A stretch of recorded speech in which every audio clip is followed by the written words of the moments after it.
I love answering questions, but I think we've all realized that the religious are entirely clueless because the questions that they ask almost all the time are just dumb.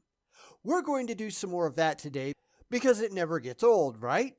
Okay, yes, it does, but this is the best that the religious can do, and somebody has to prove them wrong, even though they're not going to care in the end. So, anyway, here we go.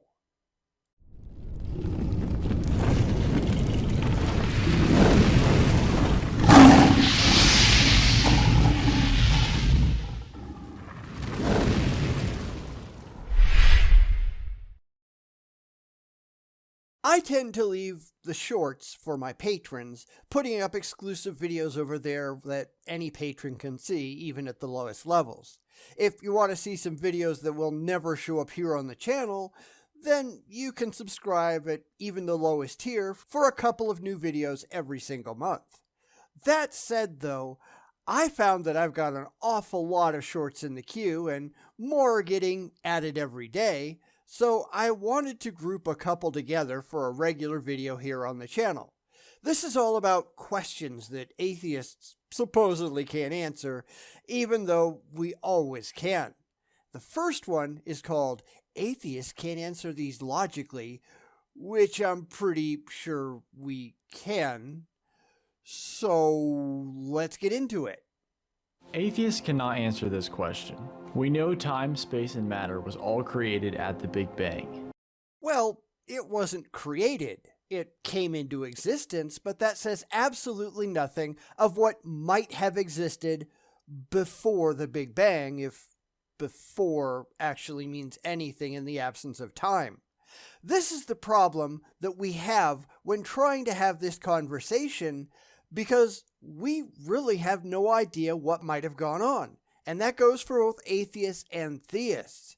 The religious like to make claims about their imaginary friend, but that is not justifiable at all. Is there a multiverse? We don't know. We have no clue. Was there another universe that preceded ours? We just don't know. Was there another kind of space-time here before our space-time? We don't know. It's logically impossible to have a coherent conversation because we just don't know, and the religious insist that they want to know, right here, right now. Too bad. And in the absence of knowledge, they are just inserting their imaginary friend that they just made up in their head, not that they have any evidence for it or anything, but God in their minds seems to be the answer to any conceivable question for which they don't have a realistic answer for right this second. And that is not rational either, but I'm sure we're going to get back to that sometime in the future. But if it was all created at the Big Bang, what caused the Big Bang? Don't know. Neither do you. Here's a problem that the religious tend to have in my experience, and I guess it really isn't just them. They really want to know, and in the absence of actual knowledge, they tend to just make stuff up because it makes them feel a lot more comfortable than just admitting their ignorance. But that doesn't change anything because whether they like it or not, we still don't know, and neither do they. We might never know. Who knows? We just have to wait and see where the evidence actually falls. That's the reality that people need to be able to face. Some people have real problems with that. I know some people find it difficult. Too bad. That's the world you live in. The cause would have to be something timeless, spaceless, and immaterial. None of those things are even a thing. That's just crap that you made up. Timeless is entirely incoherent. In the absence of time, nothing happens. Nothing can change. No creative acts are even possible. But we really want it to be true. So what? That means absolutely nothing. This is where the religious have some serious problems because they start out with a goal in mind, but there's no way to rationally get there from the real world. Therefore, they just invent things in their heads that fit what they really wish was so, even though it isn't. Because what you want to be true doesn't mean anything. Please produce any example of anything that is demonstrably spaceless. They can't. It's not even a thing that exists anywhere that they can prove. It's just a concept that they're stapling onto their imaginary friend because they really like the idea. That doesn't make it real. And the atheist would say, we don't know. So if you don't know, why could it not be God? Because that's not how it works. We're not saying it can't be God. We're also not saying it can't be invisible, intangible, universe-creating pixies. We don't know. But you don't know either. You're the one proposing your imaginary friend as a legitimate answer to this, and at present, it's not anything that you can demonstrate. This is currently an entirely unanswerable question. And that brings some logical requirements for your side. Requirements that you simply cannot meet. Because you don't get to say, well, God done it, without proving God first. And I don't mean claiming God. I don't mean having faith in God. I don't mean postulating God. I don't mean using God as a wild-ass guess. I mean proving it in the real world. Providing evidence, verifiable evidence that this God figure of yours actually exists and actually did anything. And it's funny because they don't seem to be able to do that, do they? And if there is no God, why is there something rather than nothing at all? Because you're stupid. You really are. Because even if God exists, any God, since you haven't proven that yours is real, you haven't answered the question. Why is there a God? Because you really want there to be? So what? That is not an answer. You have never justified the belief in the first place. It's just a placeholder for your own ignorance, and that isn't impressive to anybody with a brain. Besides, as we all know, the only people who ever say that something came from nothing are the religious. Nobody in science ever says that. It's a stupid idea. And for the people who point out Lawrence Krauss, clearly they have never read his book because he spells it out really clearly inside what he means by nothing. Because the nothing he's talking about isn't nothing. There never was a nothing. Nothing, so far as we can tell, can't exist. This is just absurd ignorance on the part of the religious, but what else is new, right? So that was the end of the first one, and yeah, sorry, I am not at all impressed. Granted, I didn't think that I would be, because these people tend to be, how to put this nicely, painfully dumb. It's not like they shouldn't know better, because we've been correcting them forever. They just don't care. It's why we roll our eyes when we see videos like this for the 37 millionth time, because they just don't listen either. It is literally impossible for a theist who has any interest at all in critical thinking or truth to be saying this nonsense this late in the game. They have to know better by now, and if they don't know better, they've been living in a cave someplace with their eyes and ears stapled shut. These people are dumb, either dumb or dishonest, or both, usually both. This is not something to be proud of. Let me know in the comments which you think it is, because that's always an interesting conversation. Anyhow, let's move on to the next one, called Atheists Have to Answer This Question.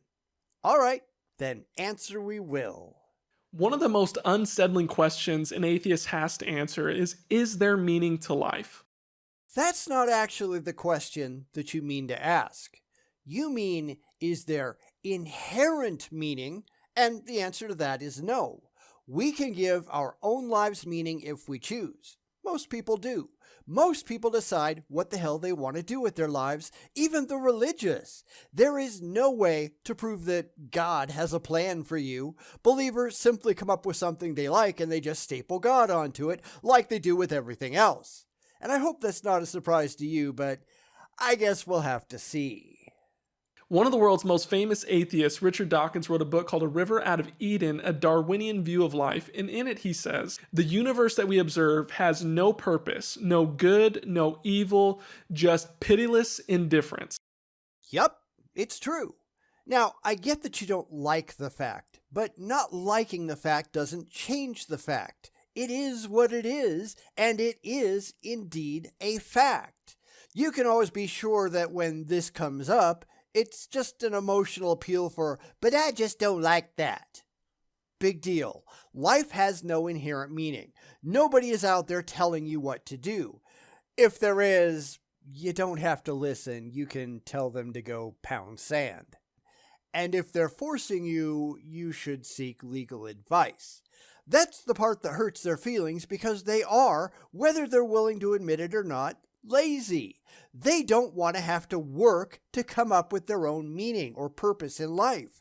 They just want some magical father figure in the sky to tell them what to go do with themselves because it's hard to actually make those decisions and follow through on your own. That's what makes these question videos so absurd, because we usually can see right through what they're doing.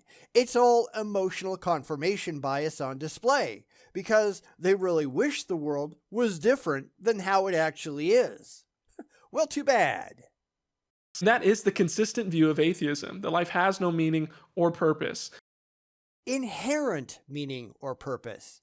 Get it right. I don't have an inherent favorite flavor of ice cream either. I get to decide, and that decision might change several times in my life.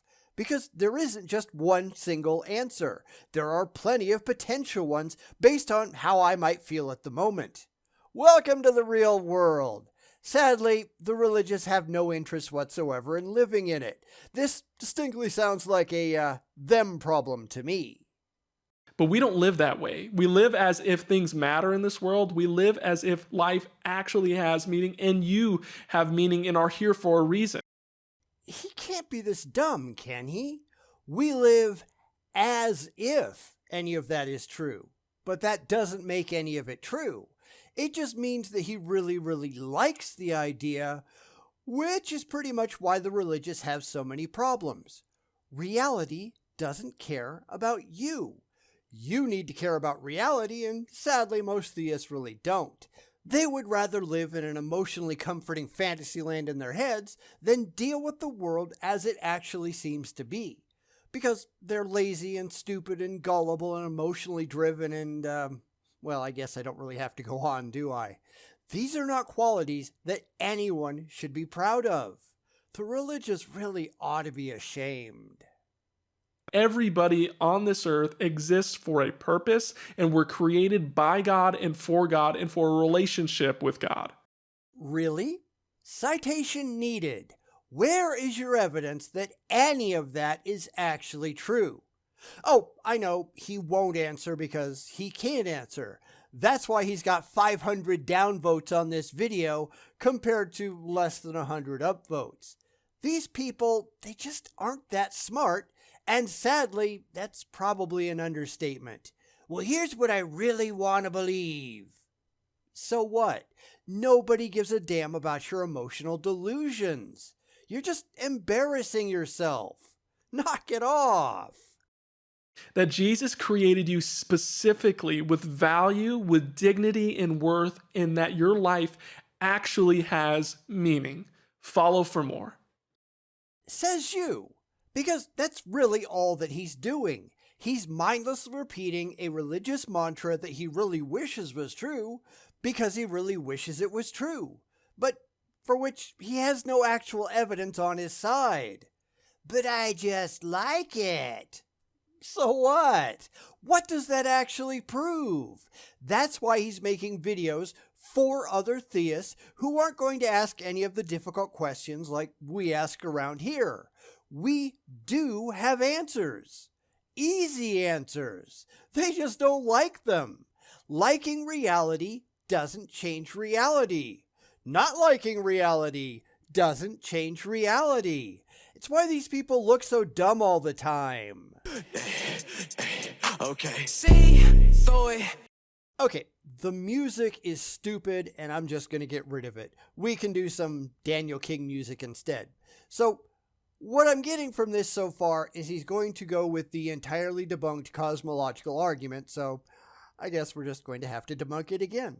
Not that this idiot's going to care, because anyone with a brain in their head must have already done some research to find out just how pointless this entire thing is. And Kyle Bailey, this guy on screen, he's a pastor at the Centerpoint Church in Florida. He's got a doctorate in the ministry, which is about as useful as a degree in underwater basket weaving. So I guess it's no surprise he's a moron. So, did the universe have a beginning? We don't know. We know that our particular local instantiation of space-time did with the Big Bang, and if that's what you're talking about, then fine, you're actually accurate as far as it goes. Of course, the religious have no clue at all what a local instantiation of space-time even is. When the religious say universe, they almost always mean it as everything that ever was or ever could be without exception, so there. And that's not what science means, but these people are not scientists. These people are idiots. So let's let him get to his next claim before we bring the hammer down.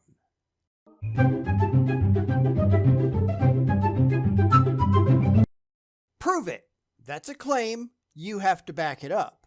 Of course, we've debunked that claim many times before. Define life. The inside of a star, or the vast space between stars, neither of those is fine-tuned for life. Even Earth isn't fine-tuned for life, unless you're talking about tardigrades. Then you might have a point. Of course, they're not talking about tardigrades. They're talking about us. Please tell us how the bottom of the ocean is fine-tuned for human life, because I don't think they can do it. That's why they play musical definitions, because they can't actually provide any evidence for anything. It's all assertion, no fact. This imbecile probably doesn't know that you can't breathe underwater. When he says universe, he means right here where he's standing.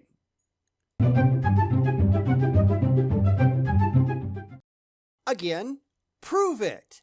This is where the religious go completely off the rails. They can't tell the difference between things that can be objectively demonstrated in the real world and shit in their head that they happen to like. To them, faith and facts are exactly the same thing. But they're just wrong. I don't care what you like. I care what you can prove. I care what you can provide evidence for objectively. Go ahead. Do something. I mean, that last one was probably the dumbest of the bunch. It was saying one of the dumbest things that I've seen in quite a while, and for a 12-second video, that's saying quite a bit. That is concentrated bullshit. Because here's something that the religious clearly don't understand. Every time I reach the limits of religious dumbassery, another one of these mental midgets comes along and proves me wrong. I mean, take the exchange that I am currently engaged in, at least as I'm writing this. They are asserting that morality is objective. I explained why it isn't. They said that if a building is objectively real, then morality is objectively real. I guess they don't understand the difference between a physical object and a concept. I mean, what the hell is wrong with these people? I really do think that for a lot of them, there is something seriously wrong with them upstairs. They need professional help because real people, actual adults, actual functional adults, shouldn't behave this way. Maybe we ought to start a fund to hire psychiatrists for the religious. These people are just not smart. So that was a bunch of questions that supposedly we couldn't possibly answer, except we answered every single one once again. Maybe they mean that we can't give them the answers that they like, because the answers that they like are just dumb, and we are not coddling their childish fifis. If that's what they're looking for, then they're right. They are not going to get those answers from us, because we're not as stupid as they are. Maybe it's just time they grew the hell up. What do you think? Let me know down in the comments.